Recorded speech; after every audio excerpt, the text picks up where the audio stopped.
Third parties discuss need for alternative to Democrats. Republicans in 2024. A growing number of Americans are becoming dissatisfied with the two-party system that dominates politics in the United States, and some say it could open the door for a realistic third-party challenger in the 2024 presidential contest.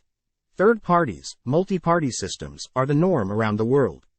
The U.S. is the exception, the aberration, with two parties that have essentially locked down the electoral system and monopolized it. Nick Brana, national chairman of the People's Party, told the Epoch Times. And the U.S. is also one of the biggest countries in the world, which makes it the most ironic because in countries like Denmark and Holland, of a few million people, have a dozen parties. Yet here in the United States with 330 million people, we're supposed to believe that two parties, both of them controlled by Wall Street and the military-industrial complex in Silicon Valley, can represent everybody in the country. And I think that's ridiculous. Mr. Brana, who was the former national political outreach director for the Bernie Sanders presidential campaign in 2016, believes the Democratic Party rigged the primary against Mr. Sanders to favor Hillary Clinton. He says the same nearly happened to President Trump. Bernie and Trump both represented a populist revolt inside both of the major parties, the Democratic and Republican parties. And both of them, interestingly, were not truly associated or active, so to speak, with the party that they ran for in the primary. Trump has been kind of all across the map. He's never run for office, of course, and then he came into the Republican Party and took it over. He defeated the Bush dynasty, beat Marco Rubio and Ted Cruz along with all the rest of them in the primary, and came out on top. Gary Johnson, who was the Libertarian Party candidate in 2016, won over 3% of the vote in that election, making him one of the only third-party candidates in recent years to get that much traction.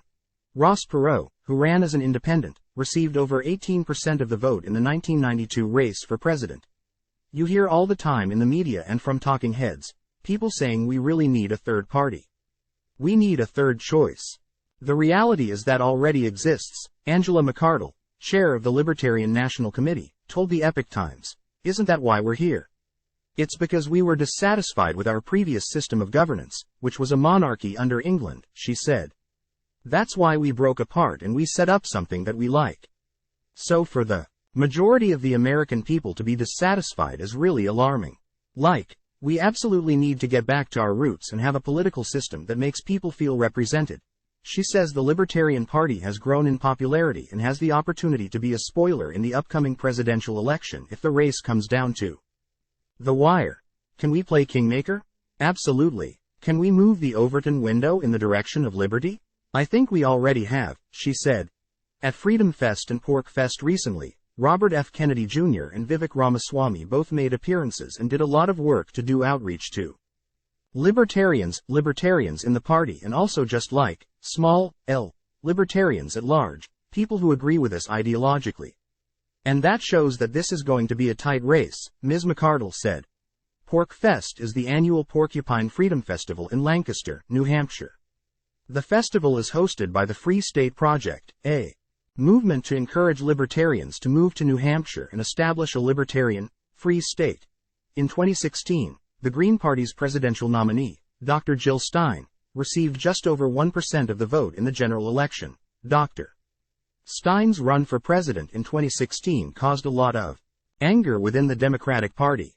Many believe that she cost Ms. Clinton the election by taking away votes in states like Wisconsin, Pennsylvania, and Michigan.